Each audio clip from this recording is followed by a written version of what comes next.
Good Friday, everybody. It's your boy Eric, usual. Beard and mustache on point. Hope everybody's having a good Friday. Now, I want to tell you today about a pretty horrific story that happened recently, and excuse me, I've known about it for a little while now, and for respect for those who were involved, I decided not to post anything about it or make any news about it, because usually that's kind of bad juju. And I was informed of the incident kind of almost immediately as it happened. Several people started texting me, sending me messages over Facebook and that sort of thing, and I want to keep those people's names out of this. They were sending me pictures and photos, and holy cow, Eric, did you see what happened at Power Cruise in Brainerd International Raceway? And I really want to emphasize that this is a cautionary tale for a lot of folks. I'm not going to blame anybody. I don't want to blame the event. I'm not going to say that the event organizers are at fault here. I'm not going to say that the driver was at fault, and I'm not going to say this is anything but just a horrible accident, and that nobody ever intended to happen. But more or less, this is going to be a story about, if you're going to build something, please, I'm just imploring you, put as many safety things as you can on your car, especially if you're going to build it up and put some high horsepower to your vehicle. So this incident happened at the Power Cruise a couple weeks ago, 10 days ago perhaps. And again, I was informed of it immediately right after that. People were texting and like, holy cow, did you see what happened? And again, out of respect for the event, out of respect for the drivers, and out of respect for just kind of, humankind, I did not want to share that information. But now it is public. It's been on our local news, and its photos have been posted publicly. I feel more comfortable kind of sharing some thoughts on the incident. So let me give you a little bit of background. The Brainerd International Raceway, you can rent it out. They've got a road course, and that's also where they hold NHRA Nationals. So if you ever want to see the top fuel guys run, it's a lot of fun to go see this. And this is an event that I've been invited to a lot. Every year comes by, people say, oh, Eric, you're going to go to this event, you're going to go to Power Cruise, you're going to bring your car up. And, with various cars, my SLC or, my Viper or even my Corvette. And the answer has always been, no, I don't really want to go. For a couple reasons. One is, this is a charity event, and it's not a timed event. But what happens is they let a lot of people on the track at once. And it's supposed to be just a cruise. You're just supposed to kind of cruise around the track, and some people do some roll racing and that sort of thing on the straightaways. And generally, it's kind of a gentleman's type agreement that you don't do a lot of racing, because there's a lot of skill levels on the track at a time, and a lot of variety of cars that may or may not have certain safety equipment and that sort of thing. And my understanding, and please correct me if I'm wrong, is that helmets are not a required piece of equipment, because I think this story might be a cautionary tale for those who might go do these types of events. Maybe not this one specifically, but again, I'm not calling out anybody specifically, and I'm not here to ruffle feathers. My goal here is really to implore you to do safety, okay? Do safety. Nobody wants to have an accident. Nobody wants to get hurt, and nobody wants those sorts of things to happen. So if you are prepared for it, though, you lessen the likelihood of being injured when something does go wrong. And you can never plan for an accident. You can only be as prepared as possible. So this is a charity event. All sorts of cars show up, and I decline to go because if you go on the track, you lose kind of any insurance possible, and stuff does happen. Again, you're on track with people who varying skill levels and varying safety equipment. So again, we want to emphasize just like the article here from shortshift.co has pointed out. Now I'm going to warn you, some of the photos, you don't see anything in the photos, but the video will show the two people involved. I do know one of them, met him a couple times. generally pretty cool guy. We've had our differences here and there, but for the most part, generally pretty cool guy, and I'd feel comfortable calling him up and, having a sit down, maybe have some coffee or something. So the other guy, I don't know so much, but this is a cautionary tale, so please take it for what it's worth. Again, not trying to blame anybody. Accidents happen. It's nobody's fault. But just keep in mind, please do the safety stuff. I know it's easy to build horsepower. I know it's easy to build fast cars, but please do the safety stuff because we don't want people hurt. And that's the name of the game. Let's do our hobby and let's do it as safely and as much fun as possible. So basically, they're in a Lamborghini Huracan. And again, this is not a race. This is not a timed event. It's a closed course, so keep that in mind, okay? There's a safety meeting prior, but I don't think, and again, please correct me, I'm willing to be educated here. The safety requirement is pretty lax. So that's part of the reason why I don't go to this event is... even though I've heard it's a lot of fun, there's burnout contests and drifting and all sorts of other really cool stuff. So it sounds like a fun event, just something that I'm not willing to put my car on the track for. So basically, he's got a turbocharged Huracan. His name's Coy Christmas. Seems like a pretty cool guy. Again, I haven't met him, but I've met the other person involved. He had a passenger with him named AJ. He gets named in the article. So again, for respect for folks, I chose not to say anything about this until now. And basically what happened is we think something broke on the car. There's rumors that it might have been an axle or it might have been an oil line or something that caused this accident to happen. But we're going to show you some of the video in it, and I'll show you the video in just a second as they interview the folks. But basically, on the straightaway, he kind of hammered it. He claims about 1,500 horsepower, which sounds about right for a turboed Huracan. So he kind of lost it, and there's some photos here. Basically what happened is the car was going straight and then kind of veered swiftly to the right. There was a lot of runoff room, but he ended up still hitting the wall, and all the reports that folks who I've talked to have said instantly burst into flames. Again, not sure how that happened, but the Huracan did do some loop-de-loops and then landed right on its wheels. The driver was knocked out. The passenger, whose name's AJ, is a combat veteran, so he kind of knew what to do. Instantly sprang into action, pulled Coy out of the car. Both of them were burned, pretty badly in the situation, enough to require multiple-day hospital stays from their burns. So, kudos to AJ for springing into action. His actions, I have been told from eyewitnesses on the scene, saved his life. So had AJ not been there, man, it could have been so much more worse. So to be fair, there's a lot of heroes in this story, but there's also a cautionary tale too. So please take it for what it's worth. But so here are some of the photos.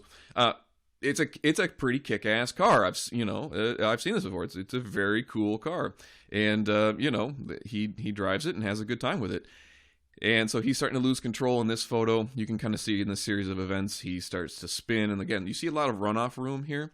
But as fast as you were going, he probably didn't have, there could have been, half a mile and still probably would have hit something. The rules of this are you aren't supposed to go over 100 miles an hour, but as far as I have been told, that's not policed very well. And again, how do you police that sort of thing? It's kind of difficult. So he, as we kind of go, the photos go through, I'll put a link in the description so you can check this out on shortshift.co. Hits the wall pretty darn hard. Car, you can see the bottom side of it here, does a flip. It's on its roof now.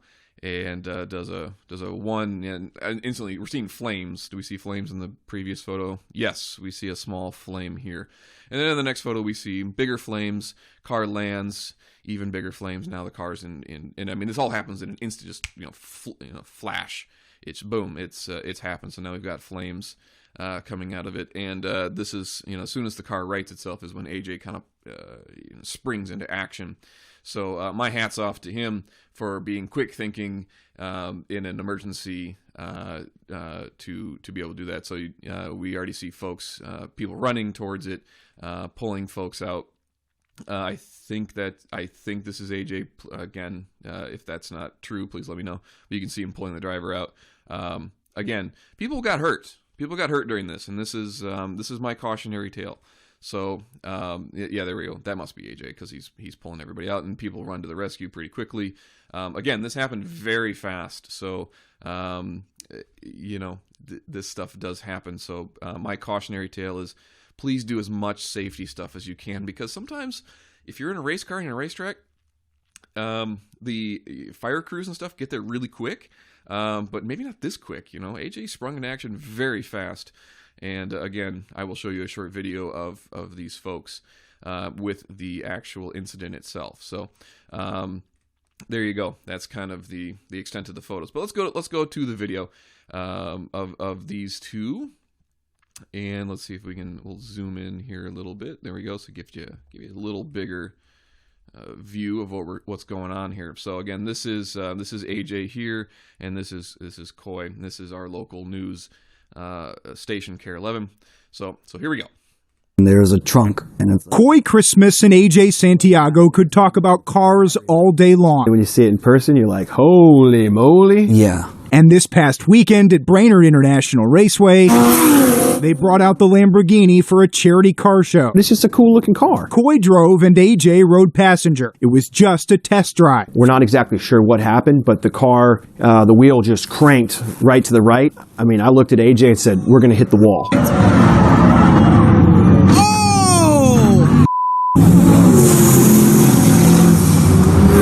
I could. So there you go. I mean, you kind of see what happened. He came out of it coming into a straightaway. I think he gave a little gas, and my theory, again, it's just a theory, something broke, took a hard, sharp right, the car, excuse me, is how adults do it, started spinning, rotating, and that's when they lost control, and this is kind of, this is the result. So, horrific crash. Let's finish it up. Feel the heat. I could smell the fire. The roof came in and clapped and crushed my head, and then I was knocked out. I mean, honestly, the first thing I thought is that he was dead, and I was absolutely scared. I was terrified that that was the end of that. So,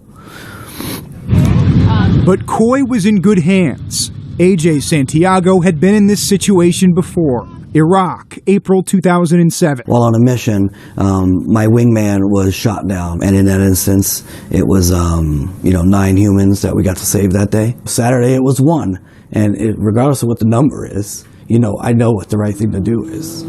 So like he did in Iraq, AJ ran toward the danger. I pulled off his seatbelt and started to drag him out of the car. You can't be taught to do it any other way. I mean, he did it, textbook, if you will. They would reunite later at the hospital. Even Coy's stitches and AJ's burns couldn't break their spirit. If this is the price I have to pay for saving a life, then I'll take it. I'll take it. Thanks, dude. I appreciate it. They still don't know what caused the car to lose control. All right, so that's the kind of the extent of the video, and you can see the carnage that kind of happened there. I don't think, again, I'm willing to be educated here, that the Lamborghini here had a roll cage or a fire suppression system. Maybe it did and it didn't work, I'm not sure. But this is the reason I'm making this video is not to lay blame on anybody. I'm not here to badmouth anybody. This is for everybody who's building cars in the future. I really implore you, please do put all the safety equipment that you can in there. Stuff happens, and stuff happens that we don't want to happen. So if you're going to be on a big track and you're going to have a high horsepower or even low horsepower for that matter, if you're running a little Miata, and nobody plans on accidents, but they do happen. So do not scrimp on safety equipment.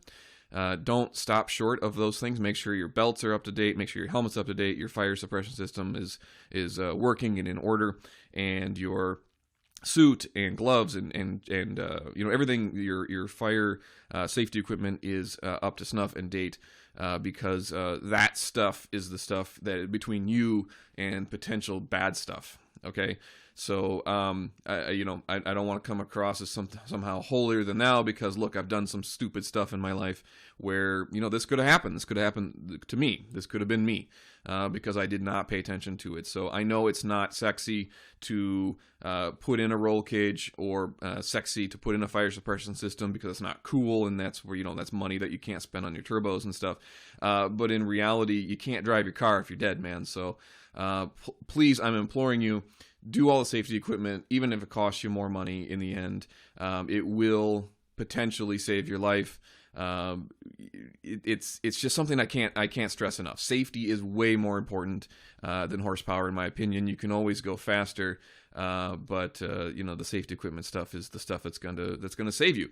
Can't tell you how many times I was, working at the shop or something, and somebody had brake issues, and they just wanted their braking done as cheaply as possible. And I'm thinking, this is the one thing, that's the one safety equipment that is not the driver, that is the most important thing, is your brakes on your car. That's the thing that stops you every single time. Why would you want to cheap out on that one important safety item? Okay, that is the number one safety issue or safety item on a car, or brakes. So that said, please do the important things that require you to be safe. I implore you, this stuff does happen. I know that Coy is a fairly decent driver, but stuff breaks.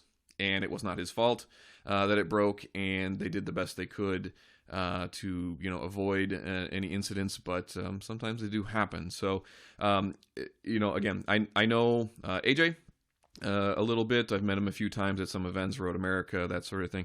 And again, generally pretty cool guy, but has some racing experience, kind of knows what he's doing a little bit. So in that respect, you can be a great as race car driver as you can, but stuff breaks, and that's not your fault. So please, I'm imploring you, do the safety equipment. It is more important than horsepower, in my opinion.